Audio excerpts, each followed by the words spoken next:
Is it recording? How do I know if it's recording? Okay, guys, I am using my new vlogging camera today, so you guys just bear with me because I don't know how to work this thing. It's just a little bit more bougier than the one I had before, but it was cheaper. If I don't know. Anyways, I am in charge of making the door. I'm gonna close the door. It actually snowed at the Basham house last night because the dogs chewed up one of their toys, so it's like snow.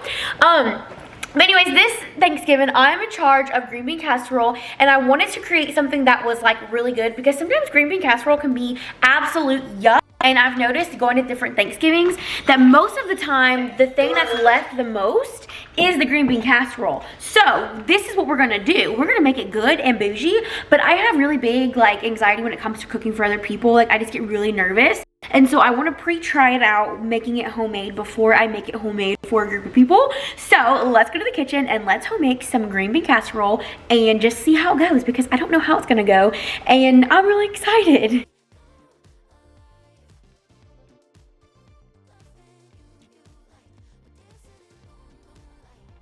Okay friends, so I'm gonna first start off by chopping up our fresh vegetables. I am doing these white mushrooms. So just to start off this video, I wanted to say that this is not my recipe. I did get it off Pinterest and I will be linking it down below for you guys. I am also not following the full measurements for this. It's just me showing you guys how to make it and the ingredients that you need. But if you wanna make it down to the T to how you're supposed to for a full party, I will link that recipe down below. I am making a half a batch this time just for a taste test trial run. I have never made it homemade before, so I was really nervous that it wasn't going to turn out the way I wanted it to. So I went ahead and made this my trial run. So I didn't do half. I kind of just did the ingredients that it said and then just threw it all together. So I first started off by chopping up these white mushrooms. I am not a mushroom girl, but you're basically going to create your own cream of mushroom. And honestly, I taste tested it and it tastes nothing like regular cream of mushroom soup. Honestly, it is so good. I don't think I will ever buy canned cream of chicken or mushroom. Now, I probably will because I'm a lazy cook, but the flavor that this homemade cream of mushroom soup made, y'all, was out of this world. And you guys will end up seeing that later on in the video. So now I'm chopping up these garlic cloves. And y'all, these garlics were huge. So usually whenever I'm cooking for other people, I make my bite sizes a little bit bigger because I want them to be able to pick it out if they want to. Like my older sister, Delane, she absolutely hates chunks of garlic in her food. And she likes it where she can pick it out. So I just kind of grew up with my parents always making like onions and garlic and stuff like that bigger, chopped up. You can do your own thing, your own preference, however you like it. This is just how I personally do it. That way, if you don't like it, you can pick it apart or pick it out. So I went ahead and chopped these up. And then I also got a pot of water boiling and ready for my green beans. So I did use fresh green beans and I am putting them in some salted water. This has a few garlic cloves in it as well because I thought we could infuse it with the flavor because why the heck stinking not? So I did use some garlic salt. And this is my new camera, y'all. So I'm trying to figure out a good way to keep it focused because this camera is a lot different than my other camera because I had a lot of complaints of it making static noises, so I did get a new one. But this camera is harder to focus, I've noticed, so just bear with me. Anyway, so I did some Kerrygold butter, I did my chopped up onions, and then I did my garlic and mushrooms. Like I said, I didn't measure out like the recipe said, but I will be linking down below the recipe if you'd like to follow it down to a T. It's kind of self-explanatory when it comes to making stuff like this. So all you're going to do is brown down your onions, mushrooms, and garlic. I seasoned with salt, pepper, and Cajun seasoning. Or I guess not salt, I did onion powder. And then what you're going to do is you're going to let them cook down, get brown, and then you're going to add flour and mix it together and make your own basically roux or like a gravy thickener with your butter and vegetables and flour. So that is what we're going to do here, and you guys will see that.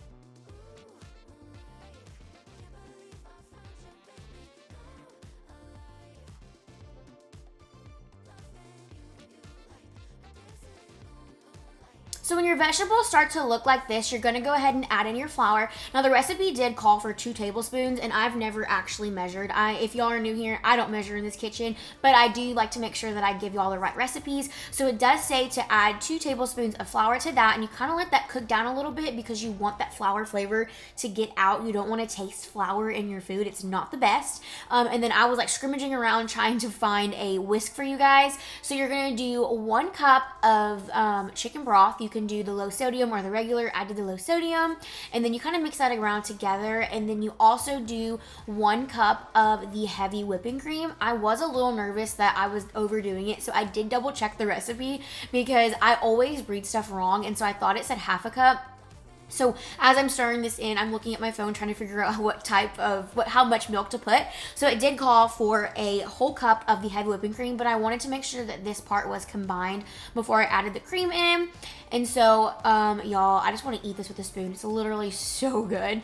So then I went ahead and added in, well, here I am like showing y'all that I double checked. I went ahead and whisked that all in. Y'all, honestly, it smelled like Alfredo sauce for a second. Like I was thinking, did I just make stinking Alfredo sauce? But it didn't really have an Alfredo sauce flavor, but this could definitely be like a base for an Alfredo sauce, I betcha. But it was super thick. It ended up being really thick. So you're just supposed to whisk this together, and then you put it on a little, they said you could do high or low heat depending how fast you wanted to cook it. So I did mine on like a medium heat, and then it also did call for you to put in some of the crispy onions. So I went ahead and added the crispy onions in here in a minute, but I went ahead and let everything boil up together and get all mixed up and combined.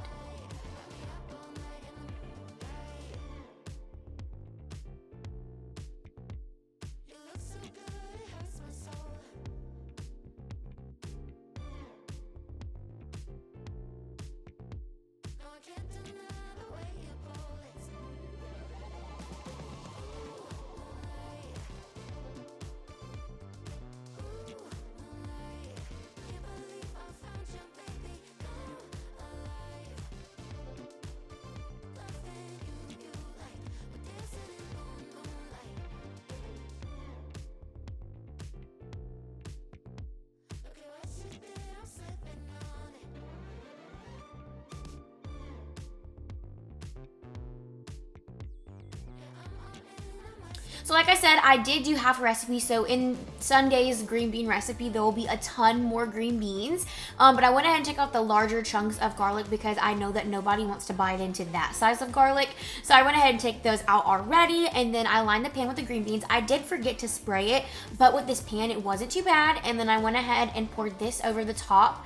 I wish you guys could smell it. It's literally so good. So if you are making green bean casserole this year, please do what I'm telling you to do and make it this way because my life has completely changed. It's absolutely amazing. Like the flavor is out of this world. So I went ahead and made everything flat and put it all together. And then some of the recipe says to top it with cheddar cheese. So I went ahead and put some cheddar cheese, just a thin layer. And honestly, I like the flavor that it gave it. It's a little bit bitter, like the cheddar cheese is kind of like bitter in a way. So I thought it tasted pretty good. I really liked it myself, and I don't even like cheese. And then some recipes called for bacon and some didn't. I'm so glad that I added the bacon. The bacon was a perfect little crispy, topper, crunchy, salty add-in to this recipe. Now the recipe that I'm linking down below does not have the bacon in it, but I still wanted to add it in there because oh my gosh, I love bacon. Okay, y'all, excuse my lighting, but of course, whenever I make it tomorrow, for Sunday, I'll have more green beans. So I didn't want to use up all my green beans. I kind of just wanted to make this for the flavor. So we made the homemade cream of mushroom. We have the boiled up green beans. We have some bacon, cheddar cheese, crispy onions. Of course, for Sundays, it's going to have more green beans, more crispy onions, and more cheese and stuff like that. This is just a little trial run. Let's go ahead and bake this in the oven, and then I'll taste test it for you guys. I am so excited. Okay, friends, she is officially out of the oven, and she is looking so good. So I'm going to tag down below the recipe that I made. I kind of didn't measure as well as I probably should have, but I'm going to go ahead and give this a taste test on TikTok. Y'all make sure to follow me on TikTok and Instagram so you guys can see my reaction. But if you have a Thanksgiving dinner or any type of dinner you're going to and you need a side, 10 out of 10 recommend to make this. It looks amazing, smells amazing, and was so super easy. Thank you guys so much for watching, and I'll see you on the next one. Bye, friends.